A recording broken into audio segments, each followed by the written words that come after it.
ಶ್ರೀಯುತ ಎಸ್.ಜೆ. ಖೈರನ್ ರಾಷ್ಟ್ರ ಪ್ರಶಸ್ತಿ ವಿಜೇತ ಶಿಕ್ಷಕರು ಹಾಗೂ ವಿಶ್ರಾಂತ ಪ್ರಾಂಶುಪಾಲರು. ಇವರ ಪರಿಚಯವನ್ನು ಮಾಡಿಕೊಡಲಿದ್ದಾರೆ ವಿದ್ಯಾರ್ಥಿ ಒಕ್ಕೂಟದ ಸಲಹೆಗಾರರಾದಂತಹ ಡಾಕ್ಟರ್ ಸುರೇಶ್ ಎಸ್. ಇವರು. ವೇದಿಕೆ ಮೇಲೆ ಸಭಾಧ್ಯಕ್ಷರಾಗಿರುವ ಡಾಕ್ಟರ್ ಡಿ.ಎಲ್. ಹೆಬ್ಬಾರ್ ಸರ್ ಅವರೇ, ಇಂದಿನ ಈ ಉಪನ್ಯಾಸ ಕಾರ್ಯಕ್ರಮದ ಉಪನ್ಯಾಸಕರಾದ ಎಸ್.ಜೆ. ಖೈರನ್ ಸರ್ ಅವರೇ, ಯೂನಿಯನ್ ಉಪಾಧ್ಯಕ್ಷ ಡಾಕ್ಟರ್ ಎಂ.ಜಿ. ಹೆಗಡೆ ಅವರೇ, ವೇದಿಕೆ ಮೇಲೆ ಉಪಸ್ಥಿತರು ಎಲ್ಲ ಸೆಕ್ರೆಟರಿಗಳೇ, ಶಿಕ್ಷಕ ಮಿತ್ರರೇ, ಶಿಕ್ಷಕೇತರ ಮಿತ್ರರೇ ಹಾಗೂ ಎಲ್ಲ ವಿದ್ಯಾರ್ಥಿಗಳೇ,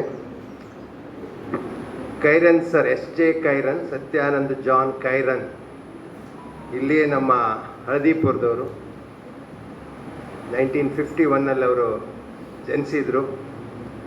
74 ವರ್ಷ ಈಗ, ಆದರೂ ಯಂಗ್ ಆ್ಯಂಡ್ ಎನರ್ಜೆಟಿಕ್. 300-400 ಕಿಲೋಮೀಟ್ರ್ ಹೋಗಿ ಲಯನ್ಸಿನ ಆ್ಯಕ್ಟಿವಿಟಿಲಿ ಇನ್ವಾಲ್ವ್ ಆಗ್ತಾರೆ. ಸೊ ಇವರ ಪ್ರಾಥಮಿಕ ಶಿಕ್ಷಣ ಹಳದಿಪುರದಲ್ಲಿ, ಹೈಸ್ಕೂಲ್ವರೆಗೂ ಹಳದಿಪುರದಲ್ಲಿ ಓದಿ, ಡಾಕ್ಟರ್ ಎ ವಿ ಬಾಳಿಗಾವ್ ಕಾಲೇಜಲ್ಲಿ BA ಮುಗಿಸಿ, ಕಮಲಾ ಬಾಳಿಗಾವ್ ಕಾಲೇಜಲ್ಲಿ B.Ed ಮುಗಿಸಿ, ಕರ್ನಾಟಕ ಯೂನಿವರ್ಸಿಟಿಲಿ MA ಪದವೀಧರರಾಗಿದ್ದಾರೆ. 20ನೇ ವರ್ಷಕ್ಕೇನೆ ಅವರು 1971 ಇಲ್ಲಿ ಪಕ್ಕದ ಹೋಲಿ ರೋಸರಿ ಕಾನ್ವೆಂಟಲ್ಲಿ ಅಸಿಸ್ಟೆಂಟ್ ಟೀಚರಾಗಿ ಸೇರ್ತಾರೆ ಹೈಸ್ಕೂಲಲ್ಲಿ. 72ರಲ್ಲಿ ಸೆಂಟ್ ಥಾಮಸ್, 120 ವರ್ಷ ಇತಿಹಾಸ ಇರೋ ಸೆಂಟ್ ಥಾಮಸ್ ಸ್ಕೂಲಲ್ಲಿ ಅಸಿಸ್ಟೆಂಟ್ ಟೀಚರಾಗಿ ಸೇರ್ತಾರೆ. 2001ರಿಂದ 2009ವರೆಗೂ ಅಲ್ಲಿ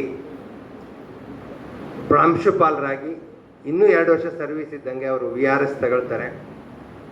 ಆಮೇಲೆ ಅನೇಕ ವರ್ಷಗಳ ಕಾಲ ಮಾರುತಿ ರೆಸಿಡೆನ್ಷಿಯಲ್ ಸ್ಕೂಲ್ ಗೇರ್ಸೊಪ್ಪ ಅಲ್ಲಿ ಅಕಾಡೆಮಿಕ್ ಡೈರೆಕ್ಟರಾಗಿ ಕೆಲಸ ಮಾಡ್ತಾರೆ 8-9 ವರ್ಷ. ಸೊ ಅವ್ರು ಅಲ್ಲಿಂದ ಬಿಟ್ಟರು ಅಂದರೆ ಮತ್ತೊಬ್ಬರು ಕರೀತಾರೆ. ಹಾಗೆಯೇ ಈಗ ಸತ್ಯಸಾಯಿ ಇನ್ಸ್ಟಿಟ್ಯೂಟ್ ಇಲ್ಲಿ ನಮ್ಮ ಅರೆಂಗಡಿ ಇದೆಯಲ್ಲ, ಅಲ್ಲಿ ಅವರು ಮತ್ತೆ ಅಗೈನ್ ಅಕಾಡೆಮಿಕ್ ಡೈರೆಕ್ಟರಾಗಿ, ಅಡ್ವೈಸರ್ ಆಗಿ ಪ್ರತಿನಿತ್ಯ ಅಲ್ಲಿ ಹೋಗಿ ಬರ್ತಾ ಇದ್ದಾರೆ. ಶ್ರೇಷ್ಠ ದರ್ಜೆಯ ಶಿಕ್ಷಕರು, ಎಲ್ಲರೂ ಶಿಕ್ಷಕರಿದ್ದಾರೆ, ಭಾಳ ಜನ ಶಿಕ್ಷಕರು ಇರ್ತಾರೆ. ಅದಕ್ಕೆ ಈ ಶಿಕ್ಷಕರ ಅನ್ನೋದಕ್ಕೆ ನಮ್ಮ ಏನು ಸರ್ವಪಲ್ಲಿ ರಾಧಾಕೃಷ್ಣನ್ ಅವರ ಆದರ್ಶಗಳೇನಿದಾವಲ್ಲ ಅದರಲ್ಲಿ ಹೆಚ್ಚಿನ ಅಂಶಗಳನ್ನು ಪಾಲಿಸ್ಕೊಂಡು ಬಂದ ಶಿಕ್ಷಕರಿವರು. ನೀವು ಮುಂದೆ ನಾನು ಅವ್ರ ಲಯನ್ಸಿನ ಇತಿಹಾಸ ಹೇಳಿದರೆ, ಇವರು ಲಯನ್ಸ್ ಕ್ಲಬ್ಬಲ್ಲಿ ಇಷ್ಟೆಲ್ಲ ಇದ್ದರೆ ಟೀಚರ್ ಹೇಗೆ ಕೆಲಸ ಯಾವಾಗ ಮಾಡಿದರು ಅಂದರೆ, ಯಾವುದೇ ಕಾರಣಕ್ಕೂ ತನ್ನ ಟೀಚರ್ ವೃತ್ತಿ ಸಮಯದಲ್ಲಿ ಬೇರೆ ಕೆಲಸ ಮಾಡಿದೆ, ಅದರ ನಂತರದ ಕೆಲಸಗಳಲ್ಲಿ ಇನ್ವಾಲ್ವ್ ಆದವರು. ಸೊ ಇವರು ಶಿಕ್ಷಕರಾಗಿ ಅತ್ಯುತ್ತಮ ಕೆಲಸ ಮಾಡಿದ್ದಕ್ಕಾಗಿ ಬೇರೆ ಬೇರೆ ಸಂಸ್ಥೆಗಳು ಇವ್ರನ್ನ ಹಾನರ್ ಮಾಡಿದೆ. ಮೊದಲನೇದಾಗಿ ಲಯನ್ಸ್ ಬೆಸ್ಟ್ ಟೀಚರ್, ಇವರು 1976 ನಮ್ಮ ಲಯನ್ಸ್ ಕ್ಲಬ್ ಹೊನ್ನಾವರಕ್ಕೆ ಸೇರಿದ್ರು ಮೆಂಬರ್ ಆಗಿ. ಈಗ 50ನೇ ವರ್ಷ ಆಚರಿಸ್ತಾ ಇದೆ. 50 ವರ್ಷದಿಂದ ಅವರಲ್ಲಿ ಸದಸ್ಯರಾಗಿದ್ದಾರೆ. ಅಲ್ಲಿ ವಿವಿಧ ಹುದ್ದೆಗಳನ್ನು ಅಲಂಕರಿಸಿದ್ದಾರೆ, ಅದ್ರ ಬಗ್ಗೆ ಆಮೇಲೆ ಹೇಳ್ತೀನಿ. ಇವ ಟೀಚರ್ ವೃತ್ತಿಯಲ್ಲಿ ಇವರಿಗೆ ಫಸ್ಟು ಬೆಸ್ಟ್ ಟೀಚರ್ ಅನ್ನೋದು ನಮ್ಮ Lions club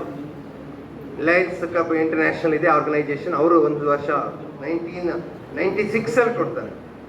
then JC club ಅಂತಿರುತ್ತೆ, ಅವರು ಸಹ 1997 ಬೆಸ್ಟ್ ಟೀಚರ್ ಅವಾರ್ಡ್ ಕೊಡ್ತಾರೆ. ಕೊಗ್ರೆ ಎಜುಕೇಶನ್ ಟ್ರಸ್ಟ್ ಅವರು ಸಹ 1997 ಬೆಸ್ಟ್ ಟೀಚರ್ ಅವಾರ್ಡ್ ಕೊಡ್ತಾರೆ. ಆಲ್ ಮುಸ್ಲಿಂ ತಂಜೀಮ್ ಅವರು 1998 ಬೆಸ್ಟ್ ಟೀಚರ್ ಅವಾರ್ಡ್ ಕೊಡ್ತಾರೆ. ಡಿಸ್ಟ್ರಿಕ್ಟ್ ಬೆಸ್ಟ್ ಟೀಚರ್ ಆಗಿ 1997 ಸರ್ಕಾರದಿಂದ ಬೆಸ್ಟ್ ಟೀಚರ್ ಆಗಿ ಆಯ್ಕೆ ಆಗ್ತಾರೆ. ಫ್ರೆಂಡ್ಲಿ ಟ್ರಾನ್ಸ್ಪೋರ್ಟ್ ಮೈಸೂರು ಅನ್ನೋರು 2001 ಅಗೇನ್ ಇವರಿಗೆ ಬೆಸ್ಟ್ ಟೀಚರ್ ಅವಾರ್ಡ್ ಕೊಡ್ತಾರೆ. ನೆಕ್ಸ್ಟ್ ರಾಜ್ಯ ಸರ್ಕಾರದ ಬೆಸ್ಟ್ ಟೀಚರ್ ಅವಾರ್ಡ್ 2005 ಬರ್ತದೆ. ನ್ಯಾಷನಲ್ ಲೆವೆಲ್ ರಾಷ್ಟ್ರೀಯ ಬೆಸ್ಟ್ ಟೀಚರ್ ಅವಾರ್ಡು 2008 ಬರ್ತದೆ.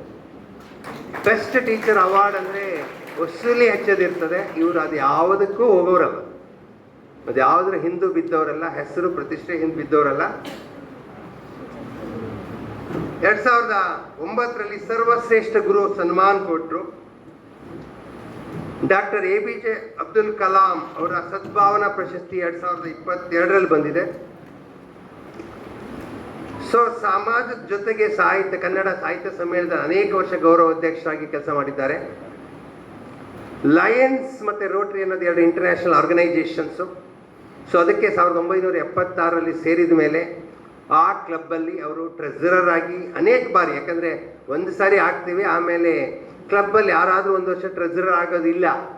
ಅವಾಗ ಹಿರಿಯರು ಇದ್ದವರು ತಮ್ಮ ಕ್ಲಬ್ಬನ್ನು ಮುನ್ನಡೆಸಬೇಕು ಅನ್ನೋ ಕಾರಣಕ್ಕೆ ಅನೇಕ ಸಾರಿ ಅವರು ಟ್ರೆಸರರ್ ಆಗಿ ಕೆಲಸ ಮಾಡ್ತಾರೆ. ಲಯನ್ಸ್ ಕ್ಲಬ್ಬಲ್ಲಿ ಸೆಕ್ರೆಟರಿ ಕೆಲಸ ತುಂಬ ಕಷ್ಟ. 1 ವರ್ಷ ಮಾಡಿದರೆ ಸಾಕಾಗ್ತದೆ. ಸೊ ಅವರು 5 ವರ್ಷ ಲಯನ್ಸ್ ಕ್ಲಬ್ಬಿನ ಸೆಕ್ರೆಟರಿಯಾಗಿ ಕೆಲಸ ಮಾಡಿದ್ದಾರೆ. ಪ್ರೆಸಿಡೆಂಟ್ ಆಗಿ 1 ವರ್ಷ ಕೆಲಸ ಮಾಡಿದರು. ನಮ್ಮ ಲಯನ್ಸ್ ಕ್ಲಬ್ಬಲ್ಲಿ ಒಂದು ಪ್ರೆಸಿಡೆಂಟ್ ಆದಮೇಲೆ ನೆಕ್ಸ್ಟ್ ಸ್ಟೆಪ್ ಅಂದರೆ ಝೋನ್ ಚೇರ್ಪರ್ಸನ್ ಅಂತ ಒಂದು 4-5 ಕ್ಲಬ್ಬಿನ ಉಸ್ತುವಾರಿ ಇರ್ತದೆ, ತಾಲೂಕಿನ 4-5 ತಾಲೂಕಿನ ಕ್ಲಬ್ಗಳ ಉಸ್ತುವಾರಿ, ಅದನ್ನು ಮಾಡಿದರು. ದೆನ್ ರೀಜನ್ ಚೇರ್ಪರ್ಸನ್ ಅಂತ ಇರುತ್ತೆ ಇಡೀ ನಮ್ಮ ಉತ್ತರ ಕನ್ನಡ ಡಿಸ್ಟಿಕ್ಕಿನ ರೀಜನ್ನಿಗೆ. ಸೊ ಅದನ್ನು ಸಹ ಮುಗಿಸಿ best chairperson, best region chairperson award ಸಹ ಬರೆದ್ರು. ಆಮೇಲೆ 2005-06 ನಮ್ಮ ಸಿದ್ದಾಪುರದ ಒಬ್ಬ ರವಿ ಹೆಗಡೆ ಹೂವಿನ ಮನೆಯವರು ಡಿಸ್ಟಿಕ್ ಗವರ್ನರ್ ಅಂತ ಉನ್ನತ ಪೋಸ್ಟ್, ಅದು ನಮ್ಮ ಲಯನ್ಸ್ ಡಿಸ್ಟಿಕ್ನಲ್ಲಿ. ಈ 317B ಅಂದರೆ ಕರ್ನಾಟಕದ 10 ಜಿಲ್ಲೆಗಳು ಮತ್ತು ಗೋವಾ ಫುಲ್ ಸ್ಟೇಟ್ ಸೇರುತ್ತೆ. ಅದರ ಗವರ್ನರ್ ಆದಾಗ ಇವರು ಕ್ಯಾಬಿನೆಟ್ ಸೆಕ್ರೆಟರಿ ಆಗಿ ಕೆಲಸ ಮಾಡಿದರು. 2013-14ರಲ್ಲಿ ಮತ್ತೊಬ್ಬರು ನಮ್ಮ ಉತ್ತರ ಕನ್ನಡದವರು ಗವರ್ನರ್ ಆದಾಗ ಇವರು ಅಡಿಷನಲ್ ಕ್ಯಾಬಿನೆಟ್ ಸೆಕ್ರೆಟರಿ ಆಗಿ ಮಾಡಿದರು. ಇನ್ನೂ ಒಬ್ಬರು Kumta college principal retired Girish Kuchanad ಅವರು 2021ರಲ್ಲಿ ಡಿಸ್ಟಿಕ್ ಗವರ್ನರ್ ಆದಾಗ ಇವರು ಡಿಸ್ಟಿಕ್ ಅಡ್ವೈಸರ್ ಆಗಿ ಕೆಲಸ ಮಾಡಿದರು. ಸೊ ಲಯನ್ಸ್ ಕ್ಲಬ್ಬಿನ ಎಲ್ಲ ಅವಾರ್ಡ್ಗಳು ಬಂದಿದೆ. 32 ಬಾರಿ ಡಿಸ್ಟಿಕ್ ಚೇರ್ಪರ್ಸನ್ ಅಂತ ಕೊಡ್ತಾರೆ, ಆ ಹುದ್ದೆಯನ್ನು ಅಲಂಕರಿಸಿದ್ರು. ಡಿಸ್ಟಿಕ್ ಗವರ್ನರ್ ಅನ್ನೋದು ಒಂದು ಅತ್ಯುತ್ತಮ ಹುದ್ದೆ. ಅದಕ್ಕೆ ಹೋಗಿ ಎಲ್ಲ ಕೆಪಾಸಿಟಿ ಇದೆ. ಪ್ರತಿ ವರ್ಷ ಚುನಾವಣೆ ಬಂದಾಗ ಭಾಳ ಕ್ಲಬ್ಗಳು ನೀವು ಅಧ್ಯಕ್ಷರಾಗ್ರಿ, ಗವರ್ನರ್ ಆಗ್ರಿ ಅಂತ ಒತ್ತಾಯ ಮಾಡ್ತಾರೆ. ನಾವು ಸಾಕಷ್ಟು ಸಾರಿ ಅವ್ರ ಮನೆವರೆಗೂ ಹೋದಿವಿ, ಆದರೂ ಅವರು ಒಪ್ಪಲಿಲ್ಲ. ಯಾಕಂದರೆ ಅಲ್ಲಿರೋ ಕೆಲವು ಅವರಿಗೆ ಅವರ ಪ್ರಿನ್ಸಿಪಲ್ಗೆ ಎಗನೆಸ್ಟ್ ಇದ್ದಾವೆ, ಅದಕ್ಕೆ ಅವರು ಒಪ್ಪಲಿಕ್ಕೆ ರೆಡಿ ಇಲ್ಲ. ನಾವು ಭಾಳ ಪ್ರಯತ್ನ ಮಾಡಿದ್ವಿ, ಇಡೀ ಉತ್ತರ ಕನ್ನಡದವ್ರು ಪ್ರಯತ್ನ ಮಾಡಿದ್ವಿ, ಗೋವಾದವ್ರು ಪ್ರಯತ್ನ ಮಾಡಿದರು, ಬಟ್ ಅವರೆಲ್ಲೂ ಮಾಡಿಲ್ಲ. ಕೊನೆಗೆ ಇನ್ಸ್ಟಾಲಿಂಗ್ ಆಫೀಸರ್ ಅಂತ ಇರ್ತದೆ ಲಯನ್ಸ್ ಕ್ಲಬ್ಬಲ್ಲಿ, ಅದು ಬೇರೆ ಬೇರೆ ಕ್ಲಬ್ ಇನ್ಸ್ಟಾಲೇಷನು.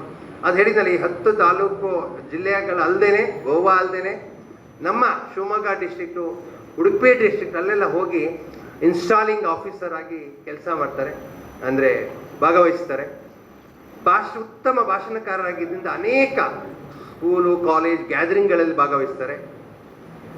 ಈ ಸಾಕ್ಷರತಾ ಅಕ್ಷರ ತುಂಗ ಅಂತ ಮಾಡಿದ್ರು, ನಿಮಗೆಲ್ಲ ಹೆಚ್ಚನಿಗೆ ಗೊತ್ತಿದೆಯೋ ಇಲ್ಲ ಗೊತ್ತಿಲ್ಲ, 91-92ದಲ್ಲಿ 1991ಲ್ಲಿ. ಸೊ ಆ ಟೈಮಿಗೆ ಅವರು ಡಿಸ್ಟ್ರಿಕ್ಟ್ ಲೆವೆಲ್ ರಿಸೋರ್ಸ್ ಪರ್ಸನ್ ಆಗಿ ಕೆಲಸ ಮಾಡಿದರು. ಅವರಿಗೆ ಬೇಕಾದ ಒಂದು ಬುಕ್ಕನ್ನು ಸಹ ಬರೆದಿದ್ರು. ಇಂಗ್ಲೀಷ್ ಟೀಚರ್ ಆಗಿದ್ದರಿಂದ ಬೆಸ್ಟ್ ಇಂಗ್ಲೀಷ್ ಟೀಚರ್ ಅವರು. ಗ್ರಾಮರ್ ಅಂದರೆ ಕೈರನ್ ಸರ್ ಅಂತಿದ್ದಾರೆ. ಒಂದು 40 ವರ್ಷಗಳ ಕಾಲ ಫ್ರೀಯಾಗಿ ವೆಕೇಷನಲ್ಲಿ ಹೈಸ್ಕೂಲು, PUS, ಪ್ರೈಮರಿ ಶಾಲೆ ಟೀಚರ್ಗಳಿಗೆ ಮತ್ತು ಯಾರೋ ಮಕ್ಕಳಿಗೆ ಯಾವುದೇ ದುಡ್ಡು ಇಲ್ಲದೇ ಅವರು ಗ್ರಾಮರ್ ಕ್ಲಾಸಸ್ ಅಂತ ತಗೊಳ್ತಿದ್ರು, ವೆಕೇಷನ್ ಕ್ಲಾಸಸ್ ಅಂತ. ಇಲ್ಲೇ ನಮ್ಮ ಸೆಂಟ್ ಥಾಮಸ್ಸಿನ ಶಾಲೆಯ ಮರದ ಕೆಳಗೆ ಓಪನ್ ಇದ್ದಲ್ಲಿ ಅಲ್ಲಿನೇ ಅವರು ಕ್ಲಾಸ್ ಮಾಡ್ತಿದ್ರು. ಅಷ್ಟು ಅತ್ಯುತ್ತಮ ಶಿಕ್ಷಕರು. ಹಾಗೆಯೇ ಇಷ್ಟೆಲ್ಲ ಒಂದು ಕಡೆ ಆದರೆ ಅವರ ಇನ್ನೊಂದು ಮುಖ ಇದೆಯಲ್ಲ, ಅದರಲ್ಲಿ ಅವರ ಧರ್ಮಕ್ಕೆ ಏನು ಹೇಳ್ತದೆ, ಧರ್ಮ ನಮ್ಮೆಲ್ಲ ಧರ್ಮಗಳು, ಸನಾತನ ಇರ್ಬೋದು, ಎಲ್ಲ ಧರ್ಮಗಳು ಹೇಳೋದೇನು ಅಂದರೆ ನಿಮ್ಮ ದುಡಿಮೆಯ ಒಂದಿಷ್ಟು ಭಾಗನ ಸಮಾಜ ಸೇವೆಗೆ, ದೀನ ದಲಿತರಿಗೆ ಕೊಡಬೇಕು ಅಂತಿದೆ, ಬಡವರಿಗೆ ಕೊಡಬೇಕು ಅಂತಿದೆ. ಅದನ್ನು ಅವರು ಆವಾಗ ಅತಿ ಕಡಿಮೆ ಸಂಬಳ ಇದ್ದಲ್ಲಿಂದ ಮೇಂಟೈನ್ ಮಾಡ್ಕೊಂಡು ಬಂದರೆ, ಈಗ ರಿಟೈರ್ಡ್ ಆಗೋದು ಕಂಟಿನ್ಯೂ ಮಾಡ್ಯಾರೆ. ಮಿನಿಮಮ್ ತಮ್ಮ ಸ್ಯಾಲ್ರಿಯ, ಪ್ರತಿ ತಿಂಗಳ ಸ್ಯಾಲ್ರಿಯ 10%ನವರು ದಾನ ಮಾಡ್ತಾರೆ. ಅನಾಥಾಶ್ರಮ ಇರ್ಬೋದು, ವೃದ್ಧಾಶ್ರಮ ಇರ್ಬೋದು, ಅಥವಾ ಈ ಅಂಧ ಮಕ್ಕಳು, ಇವರೆಲ್ಲ ಏನು ಫಿಸಿಕಲಿ ಚಾಲೆಂಜ್ಡ್ ಸ್ಕೂಲ್ಗಳು, ಅವ್ರಿಗೆಲ್ಲ ಪ್ರತಿ ತಿಂಗಳು ಇನ್ಸ್ಟಿಟ್ಯೂಷನ್ ಅಂತ ಹೇಳಿ ಅವರು ಕಳಿಸ್ತಾ ಇರ್ತಾರೆ. ಲಯನ್ಸ್ ಕ್ಲಬ್ಬಲ್ಲಿ ಯಾವುದೇ ಇದು ಕೋರಿಕೆ ಬರ್ತಾವೆ ನಮ್ದು, ಅದಕ್ಕೆ ಹೆಲ್ತ್ ಇದಾಗಿದೆ, ಅದಿದಾಗಿ ಯಾವ್ದು ಬಂದರೆ ಫಸ್ಟ್ ದುಡ್ಡು ತೆಗೆದು ಕೊಡೋರು ಅವರೇನೆ. ಸೊ ಅಂಥ ಕೊಡುಗೈ ದಾನಿಗಳು. ಹಾಗಂತ ಅವ್ರು ಕೊಡ್ತಿರೋ ದುಡ್ಡು, ಇನ್ನೊಂದು ಹೇಳ್ತೀನಿ ಇಂಪಾರ್ಟೆಂಟ್, ಅವರ ದುಡ್ದಿದ್ದ ದುಡ್ಡು, ಟೀಚರ್ ಅವರು, ಹಂಗಾಗಿ ಎಲ್ಲೂ ಲಂಚ ಬರೋದಿಲ್ಲ, ಭ್ರಷ್ಟಾಚಾರ ಇಲ್ಲ, ಪೆನ್ಷನ್ ಬರುತ್ತೆ, ಅದೇ ದುಡ್ಡಲ್ಲಿ ಕೊಡ್ತಾರೆ. ಈಗ ದುಡ್ಡು ಕೊಡೋರು ಇರ್ತಾರೆ, ಕೆಲವು ದಾನ ಮಾಡ್ತಾರೆ, ಭ್ರಷ್ಟಾಚಾರ ದುಡ್ಡನ್ನು, ತಲೆ ಹೊಡೆದ ದುಡ್ಡನ್ನು ದಾನ ಮಾಡ್ತಾರೆ, ಭಾಳ ಜನ ಗೊತ್ತಿರ್ತಾರೆ ನಿಮಗೆ. ಬಟ್ ಇವ್ರು ಹಂಗಲ್ಲ, ತನ್ನ ಸ್ವಂತ ದುಡಿಮೆಯ ದುಡ್ಡನ್ನು ದಾನ ಮಾಡ್ತಾ ಅಂಥ ಶ್ರೇಷ್ಠ ಒಬ್ಬ ಶಿಕ್ಷಕರು ನಮ್ಮ ಉಪನ್ಯಾಸಕರಾಗಿ ಆಗಮಿಸಿದ್ದಾರೆ. ಅವ್ರ ಮಾತನ್ನ ಕೇಳ್ರಿ. ಇಲ್ಲಿ ಭಾಳ ಜನ ಇಲ್ಲಿ ಆ ಕಡೆ ಈ ಕಡೆ ತಿರುಗ್ತಿದ್ದಾರೆ, ಅದು ಅಭ್ಯಾಸ ನಮ್ಮ ಹುಡುಗರಿಗೆ. ತಿರುಗದಂಗೆ ತಿರುಗ್ತಿರೋದು ಅಭ್ಯಾಸ. ಕ್ಲಾಸಿಗೆ ಬಂದು ಕುತ್ಕೊಳ್ಳೋದು ಅಥವಾ ಯಾರದೇ ಒಂದು ಒಳ್ಳೆ 4 ಜನ ಮಾತು ಕೇಳಿದ್ರೆ ಒಳ್ಳೇದಾಗ್ತಿದ್ರೇನೋ ಭಾಳ ಜನ. ಮತ್ತು ಶಿಕ್ಷಕರು, ನನಗೆ ಅಸಮಾಧಾನ ಏನು ಅಂದರೆ ನಮ್ಮದು 50-60 ಜನ ಟೀಚರ್ಸ್ ಇದ್ದಾರೆ, ಒಬ್ಬೊಬ್ರು 4-4 ಜನ ಕರ್ಕೊಂಡ್ಬಂದು 200 ಜನ ಆಗ್ತಾರೆ. ಬಟ್ ಇಲ್ಲಿ ಕಾಮರ್ಸ್ ಹುಡುಗರು ಕಾಣ್ತಾನೇ ಇಲ್ಲ. ಹಾಗಾಗಿ ಸ್ವಲ್ಪ ಅವರಿಗೆ ಮೋಟಿವೇಟ್ ಮಾಡಬೇಕಾಗ್ತದೆ, ಇನ್ಸಿಸ್ಟ್ ಮಾಡಬೇಕಾಗತ್ತೆ, ಕಾರ್ಯಕ್ರಮಕ್ಕೆ ಬರಬೇಕು ಅಂತ ಹೇಳಬೇಕಾಗ್ತದೆ. ಅವ್ರಿಗೆ ನಮ್ಮದೇ ಕಾರ್ಯಕ್ರಮ ಅನ್ನೋದನ್ನು ಮೊದಲು ತಿಳಿಸ್ಬೇಕು, ಯಾಕೆ ಮಾಡ್ತಾ ಇದ್ದೀವಿ ಅನ್ನೋದನ್ನು ತಿಳಿಸ್ಬೇಕು ಅಂತ ಹೇಳ್ತಾ, ಇಂಥ ಒಬ್ಬ ವಾಗ್ಮಿಗಳನ್ನು ನಾನು ಪರಿಚಯ ಮಾಡಲಿಕ್ಕೆ ನನಗೆ ಅವಕಾಶ ಸಿಕ್ಕಿದೆ. ಅದಕ್ಕಾಗಿ ಇನ್ನೂ ಅನೇಕ ಇದೆ, ನಾನು ಸ್ಕಿಪ್ ಮಾಡಿದೆ ಭಾಳ. ಅವ್ರ ಮಾತು ಕೇಳ್ರಿ, ಆಮೇಲೆ ಗೊತ್ತಾಗುತ್ತೆ ಅವ್ರು ಎಂಥ ಶಿಕ್ಷಕರು ಅಂತ. ಹಾಗಾಗಿ ಅವರನ್ನು ಪರಿಚಯಿಸ್ತಾ ನನ್ನ ಮಾತನ್ನು ಮುಗಿಸ್ತಾ ಇದ್ದೀನಿ. ಧನ್ಯವಾದಗಳು. ಅತಿಥಿಗಳನ್ನು ಪರಿಚಯಿಸಿಕೊಟ್ಟಂತಹ ಡಾಕ್ಟರ್ ಸುರೇಶ್ ಎಸ್ ಇವರಿಗೆ ಧನ್ಯವಾದಗಳು.